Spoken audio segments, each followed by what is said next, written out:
Okay, hi everyone. Thank you for coming to our session. So Alex and I are going to be giving an update on what you may know as either FIZ or capabilities, and talk about kind of what's been going on and what we're doing in the capability space. The project was once upon a time called FIZ because back when Chrome was not yet public, Chrome's code name was Gin, and so cool. We got a better name now. So back in 2016, to the Googlers at least, we have been working on making service workers and add to home screen and a bunch of other things that people needed to make progressive web apps. It's what we eventually call it. The team that has built all of that, now the capabilities team, has been working on this stuff since 2014. And so we've tried to take stock every year about how is it going, what are we doing, and are we doing the right things? And so we just did this again last week. Or earlier this week, yes. But we have shipped a lot of stuff between 2014 and 2016. And in the last year, we have followed up the success of basically adding progressive web apps to the platform with a whole bunch of other stuff. And we're not just adding features because we like to write code or because we like standards fights or like arguing with Mozilla and Microsoft and everyone else in public, although I guess that's fun for some people. We're doing it because our mission is to increase the time users spend on the open web, the real, honest-to-goodness web. And we do that by ensuring that developers are not blocked by a lack of features, that they don't have a reason to say, I need to go build a native thing. And that is really a prioritized burn-down list that Owen spends an extraordinary amount of time prioritizing and helping us navigate. Okay, that's great. We did PWAs, we added service workers, we did push notifications, we polished push notifications. What have we done for you lately? So in the last 6 months, we launched BlinkOn. We're starting to develop desktop progressive web apps because one of the things that we observe is that developers are saying, I need to go build a desktop native application. I can't live in a tab, I want to do something, so they're adopting Electron. We implemented web share. Image capture, which is not just image capture, it's basically fine-grained control over camera access. So now if you want to make a media application and you want to use the camera or do better video capture, you have control over all those things. Web USB, web Bluetooth, native notifications on Mac, a new media picker, which is a huge deal. It doesn't sound like it. That media picker is going to reduce the number of out-of-memory errors that we see for social applications on the web, especially on low-end devices, in a dramatic way. We started working on background work via the budget API, the ability to know if your native app is installed, and we've actually had a bunch of feedback and input into changing how we actually launch a bunch of features. Yeah, and it's just since we're doing this for all the non-Google as well, there are other things that I'm really excited about that are throughout this. We may allude to there being other things going on that we haven't yet been able to announce because of working with other internal teams and dependencies on them. But yeah, so we have not been lazy. Yes, there's a lot going on, which is very exciting. And then in the last 6 months, we've seen a lot of really good developer adoption. So I just did some analysis a couple of days ago and pulled the list of all of the PWAs that now exist, and there are literally thousands, which is really cool. And it's fun to go through and take a look at some of these.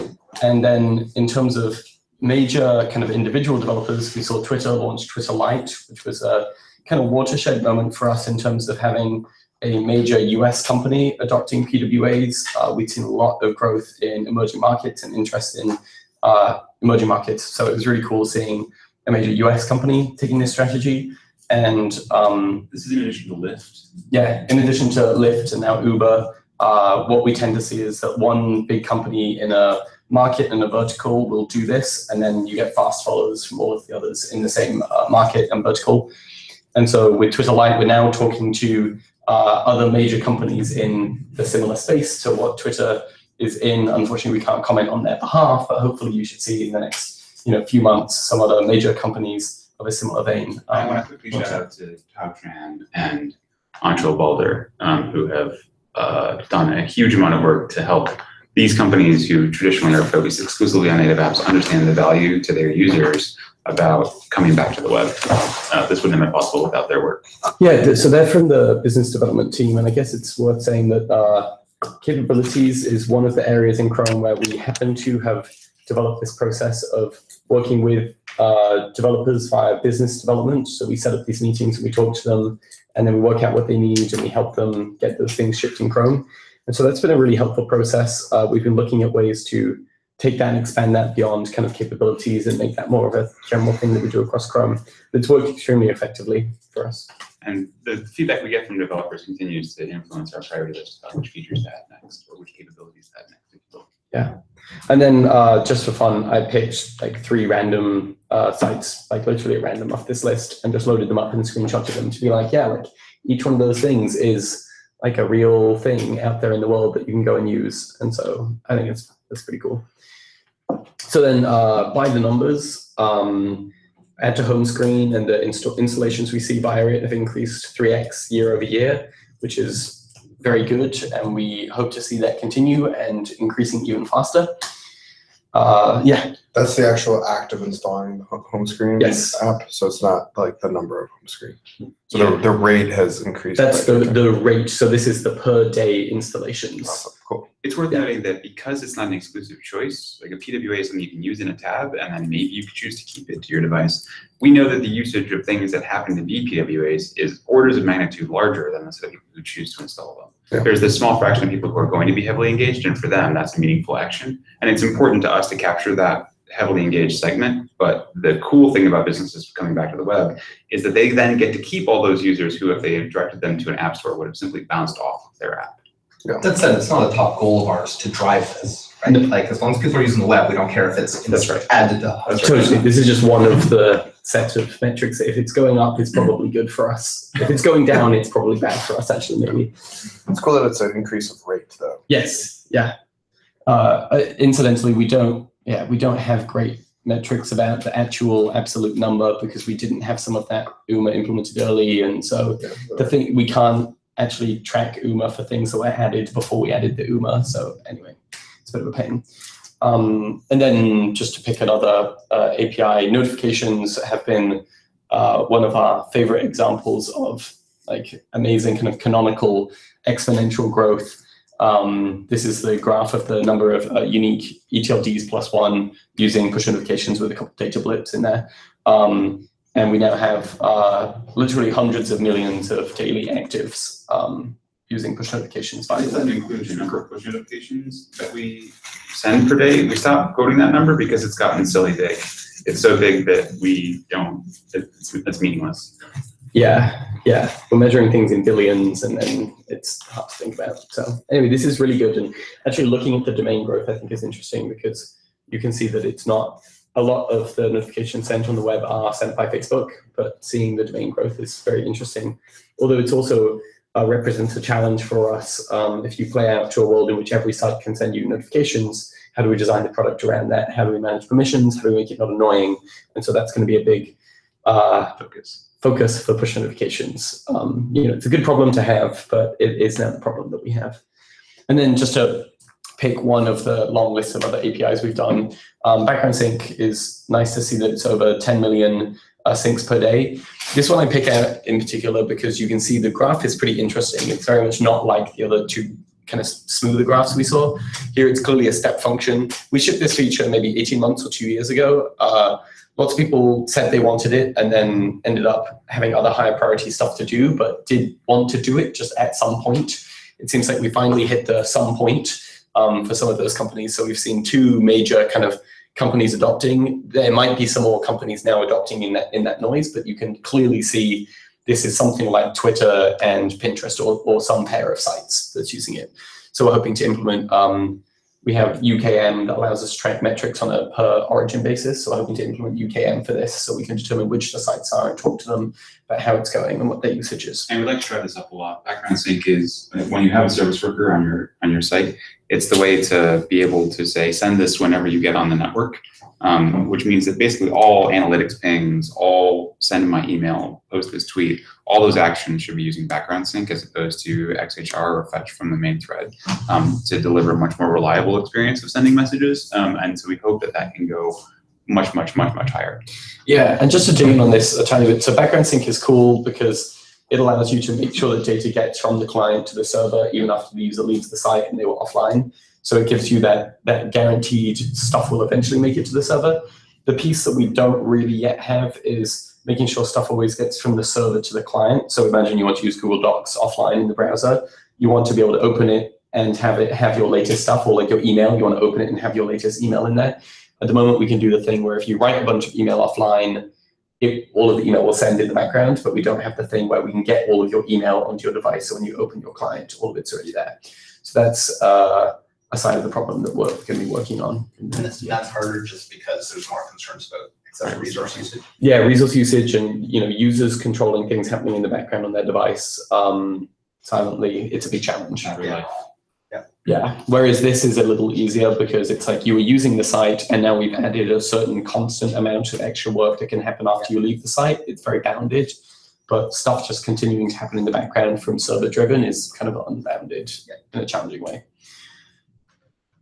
Yeah, do you want to talk a bit about the ecosystem?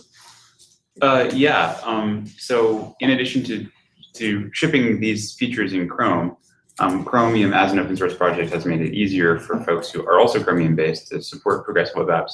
Samsung has been particularly enthusiastic about this. They've been a huge partner in designing a lot of these APIs. Samsung, Junkie Song from Samsung has been one of the editors of the service worker spec for at least the last 3 years.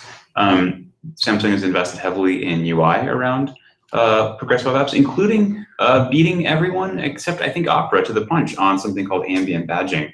So unlike Chrome, which only has one lock icon, there's both a star and a lock in the URL bar for Samsung's browser, Samsung Internet. And when you're on a progressive web app, that star changes to a plus so that you know that you can always keep it.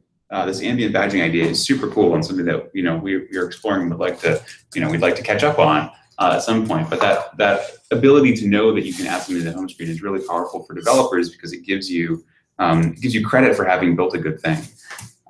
But Samsung they didn't stop there. So if you've got a Galaxy S8, S8 Plus, or Note 8, there is a attachment that you can buy called the DeX, and a DEX is this puck thing on the left-hand side. It's both a charger, a wireless charger, but also a charging station. It also comes with a fan to help extract heat, and that's really meaningful because it plugs into keyboard, monitor, and mouse, and lets you use it in desktop mode. So Samsung has beaten everyone to the punch by shipping desktop progressive web apps. So this is Samsung Internet running in desktop mode, and this is the Polymer Shop application. Closing Samsung Internet, you launch that, now it's full screen, there's no URL bar. You can see that this runs like a real application on your desktop. So Samsung is bringing, has shipped PWAs for the desktop, which is pretty cool. And if you build your app as a responsive site like Shop is, you suddenly get all of this value in all these form factors without having to build it 2 or 3 times and then retest. Actually, I realized that we don't have a slide explicitly about this here, so it's probably worth calling out. We've started a project with working on out of the Sydney office to essentially build this feature but into Chrome for desktop. So hopefully next year at BlinkOn, a number of you will be using Inbox and some of your web applications by installing them onto your machine and then launching them in their own window. So, but Samsung isn't alone. Microsoft has announced that they're going to be adding support for progressive web apps. They're going to add service worker support in Edge 16. And in the Spring Creators Update, they're going to be launching automatic ingest and listing of progressive web apps into the Windows Store. So you will be able to discover progressive web apps as Windows applications if you're looking in the Windows Store. And a developer didn't have to make a special Windows app. They may have to go claim the listing, but you can install these things and they work exactly like Windows hosted applications do from the store. A developer gets, for making a really good website, they get promotion in Chrome for Android, they get desktop capability and mobile capability on Samsung Internet, and now they're going to be able to be installable on desktop. There's no other platform that does this for you with this little work. It's pretty cool. And underpinning all of this is our basic commitment to moving the entire ecosystem forward through open standardization and collaboration. We didn't build or design all these APIs by ourselves. They were all collaborations between Mozilla and Microsoft and Google and Samsung and Opera and lots of other folks who were interested in seeing this better future happen together. And we designed it all in the open, and everyone's able to design their own UI around it. But because these things are open and standardized, it's possible for everyone to implement, even if, for instance, you don't support Chrome on your OS. Yeah, so worth thinking about what our mission and strategy is. So the mission, as we said earlier, is to increase the time users spend on the open web. I should say our open web. that was an edit from an earlier version. Can you edit that now? Because I feel like I'll do that. It's going to kill me. Yeah. It said, I don't remember. It said our open something else platform. But anyway, the open web by ensuring developers are never blocked by lack of capabilities. And we have 4 main ways that we do that. One is we're focused on optimizing Chrome for PWAs. What changes can we make in the product to enhance the PWA experience? 2, shipping new capabilities, especially with a focus on media apps, social apps, and commerce for time spent, because commerce is really important on the web.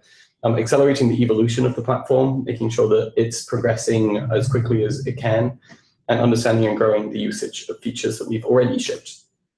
And in terms of that sort of accelerating evolution is a little bit ambiguous, but the top level takeaway there is that we've done things like change the Blink launch process or launch things like origin trials, which help developers get early feedback from users about whether or not they've designed the right thing. Very long lead times and iteration cycles on web APIs have caused us to ship the wrong thing too often and learn about it many years later, which is a bad place to be. We want to iterate much faster. Yeah. So I want to flag a couple of the upcoming challenges that we see. If you have any ideas about these, love to chat and dig in. So one of the first big challenges is closed platforms in general. Things like operating systems moving to increasingly control what web browsers can exist on their OS and how those web browsers can work. iOS, we're seeing this, they're moving fairly slowly on PWAs, so that's a challenge. And then things like Electron is another closed platform where developers are building things using HTML, JavaScript, CSS, and then they're wrapping them in this proprietary wrapper such that they're only available on Windows or a couple OSs, which is locking Chrome OS users and theoretically other OS users out of those things. So we want to make sure that these different systems all remain open and they allow this kind of interoperable set of apps to work really well on them. On the open web. On the open web. That they are launched from a URL that you go to or can go to.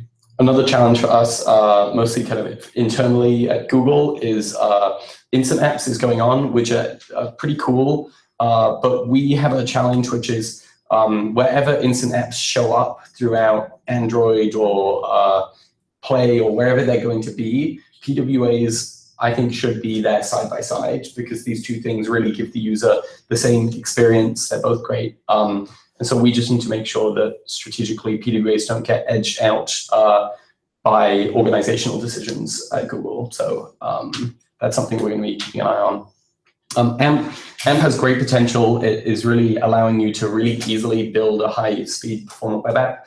But it's creating kind of some issues for permissions and storage, the way it works with the Origin model today. And in general, it's kind of separate from a lot of what we're doing. And so continuing to work more with AMP and leveraging the benefits of AMP for progressive web apps is going to be valuable. And then the last challenge that I'm thinking a lot about is now that we're starting to ramp up on the desktop work, how do we prioritize? When we have this paste feature for docs and we have this new notifications feature for Instagram on mobile, how do we decide to prioritize? And so that's a big philosophical question. And then, as I said earlier, we're working very closely with partners. We continue to work and meet with them on a regular basis to try to help them get good PWAs launched and make sure that they stay good. And what we're seeing today is that the JavaScript and web development ecosystem has gotten itself into a very bad place on performance. And largely this is not through any sort of malice or any sort of poor engineering per se. It's just mostly ignorance.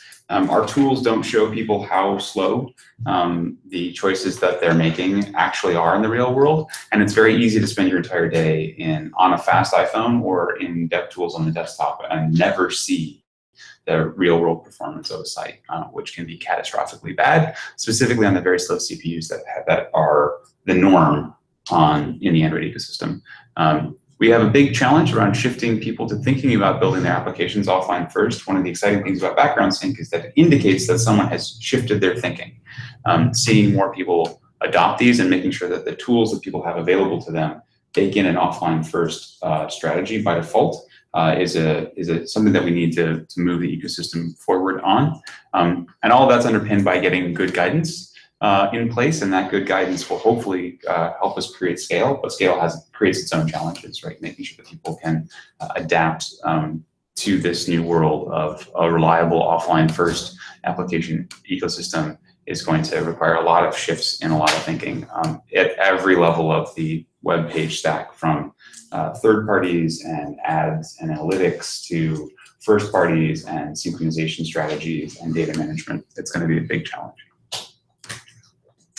Yeah, so we only have 5 minutes, so I'm going to try and whiz through some of this. So in the next 6 months, the TLDR is we have a very long list of new things that we're planning on getting done, and some of these won't ship in the next 6 months, but it's what we're going to be working on. So to pick a few at random, so splash screen URLs will allow developers to customize the splash screen that they have on mobile when the user taps to launch. At the moment, it's like a template with an icon and a name, so that will give developers a lot more control.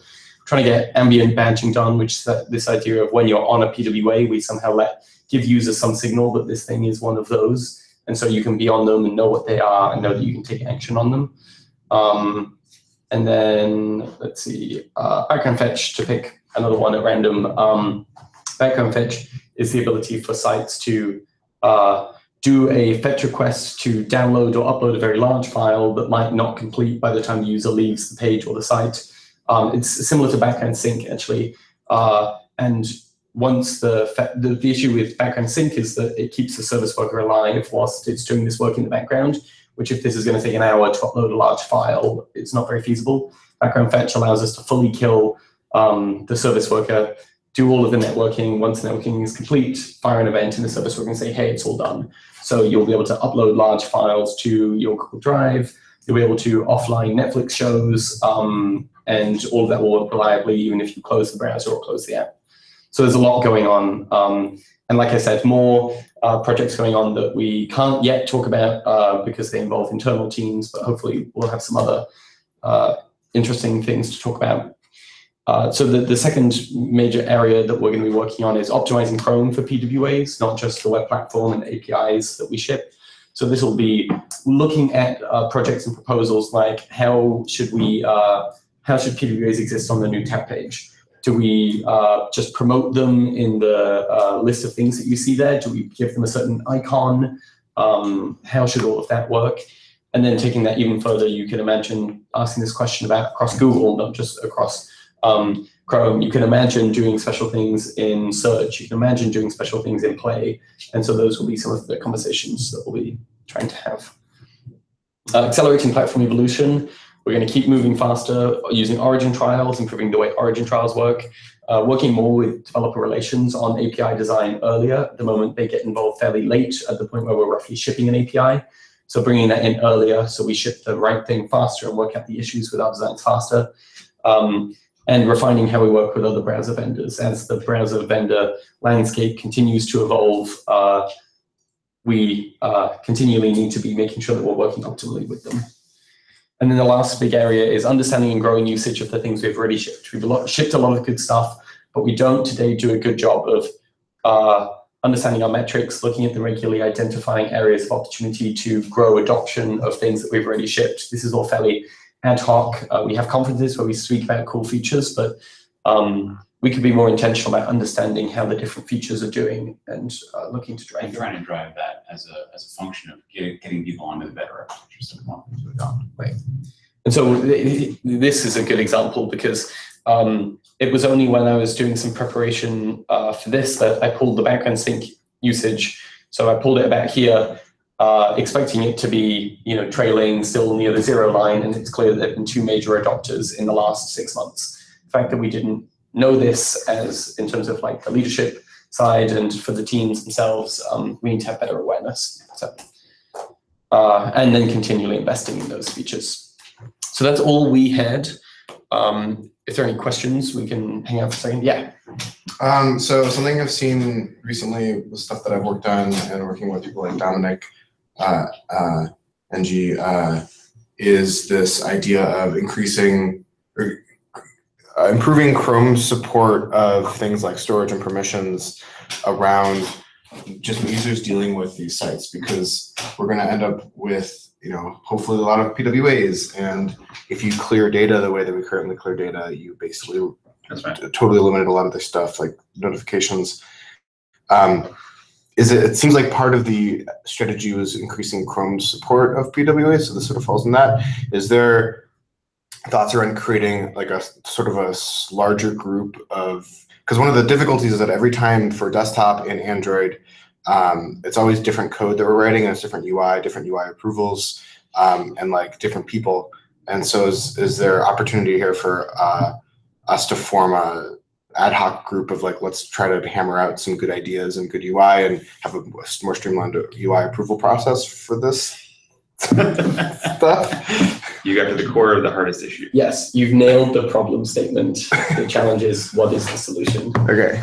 There are a lot of changes going on in how Chrome manages like planning and prioritizing approvals. We have the new product review process, and we are trying to determine how best to fit within that and make sure that web platform things like PWAs can fit within that.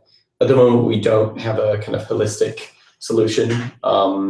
It's kind of work within the structure that we have and use the leadership we have in the web platform team, bring them in to justify why we need these things from UI or from the new tab page or whatever it happens to be. Can we maybe do we do need to improve that. Maybe gather people interested in that and at least have a group of like 5 to 10 people who want to help? Yeah, we are starting to put that together specifically for the new tab page. We're starting a working group. Dom is one of the people working on that. So if any of you are interested in helping us with the new tab page, come and talk to me.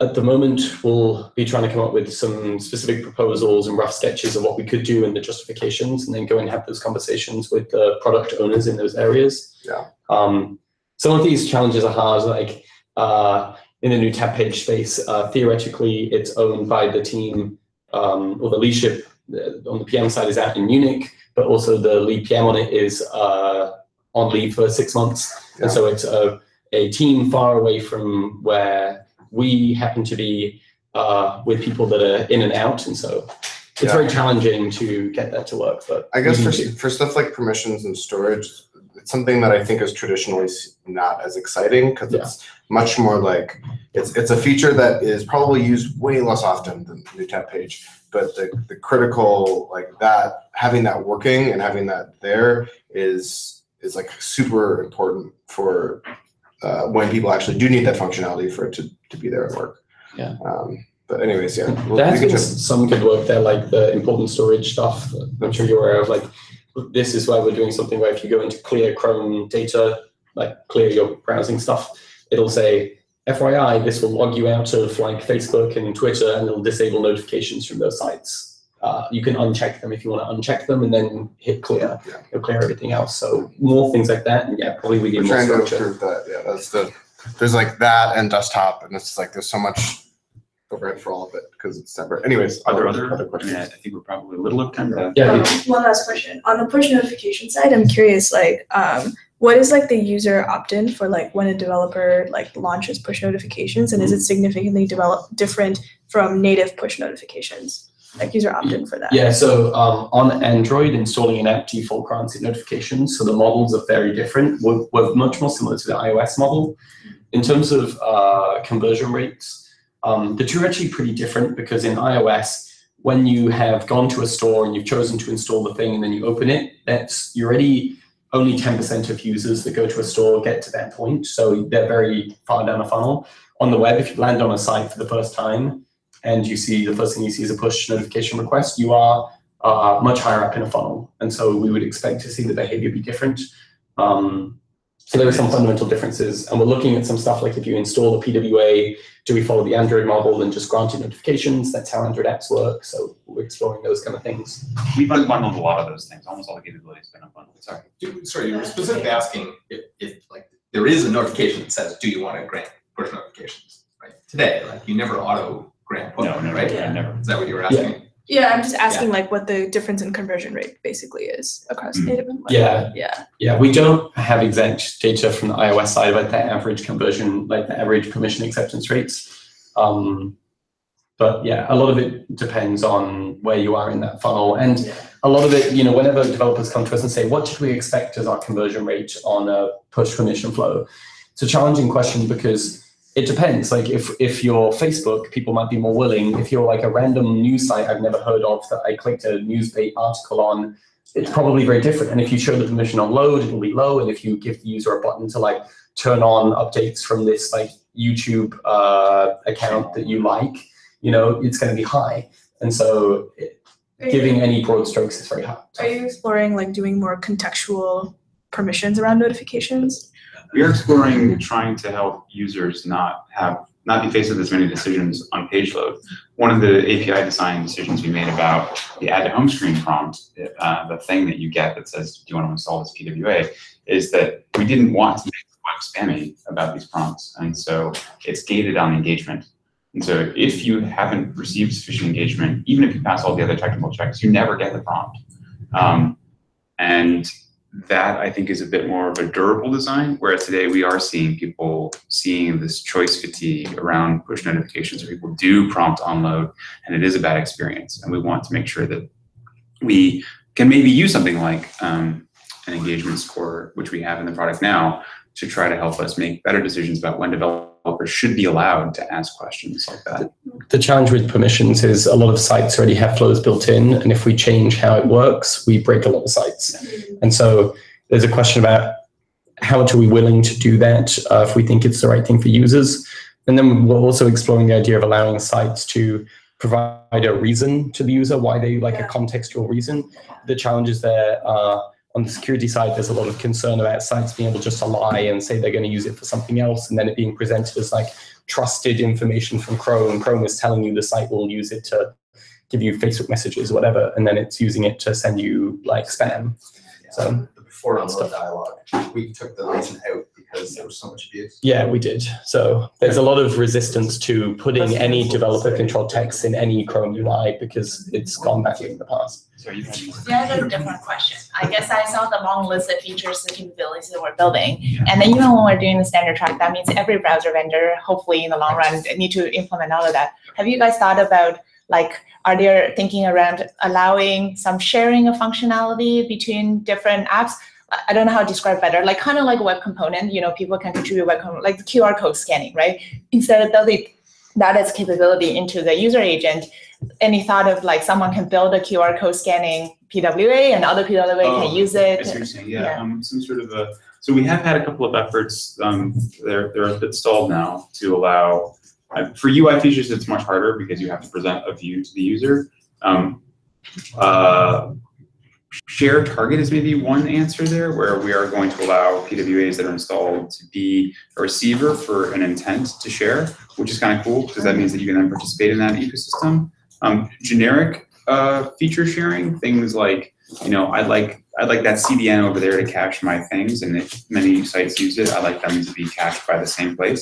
That's something that we designed as a service worker feature called Foreign Fetch, which we have just taken our foot off the gas on because of disagreements in the standards process, largely with Mozilla around that. But I think we want to do something there. We had an earlier design called Navigator.connect, which Mozilla objected to, and so we went with the other design, which they then objected to. So we may go back to that to try to get some of that functionality back, where we want people to be able to compose those.